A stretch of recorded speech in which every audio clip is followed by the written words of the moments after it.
Bagara rice, biryani తిని తిని bore కొట్టేసిందంట మా ఆయనకి. అందుకని జీరా రైస్ కానీ, పుదీనా రైస్ కానీ చేయనేసి అన్నారు. అలాగని చెప్పి చికెను, మటన్ మీద బోర్ కొడతదా అంటే అబ్బబ్బా! అస్సలు అలా అయితే జరగదు. ఎందుకంటే రోజు పెట్టినా కూడా తింటారనమాట. గీతు కూడా అంతే చికెన్ రోజు పెట్టినా తింటది.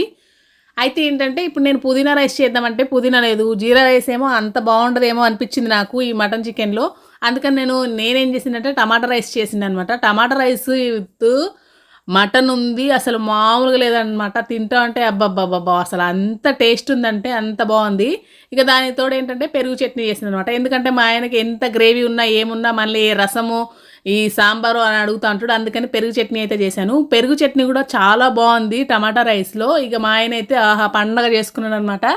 చూడండి పెరుగు చట్నీ అంటే ఆహాహా! గౌతమ్ గాడికి కూడా చాలా ఇష్టం పెరుగు చట్నీ. ఎన్ని కూరలున్నా కూడా వీళ్ళు మాత్రం అట్లా సాంబారున్నా, ఇదేంటి పెరుగు చట్నీ ఉన్నా ఇవి మాత్రం యేసుకుంటారు. మాకట్లా కాదు. మాకొక్క కూర ఉన్నా కూడా సరిపోద్ది. గీతు అయితే చికెన్ ఒక్కటే తింటది. అది ఏమీ తినదనమాట గీతు. ఇక మా ఆయనైతే పండగ చేసుకుంటాను చూడండి పెరుగు చట్నీతోని.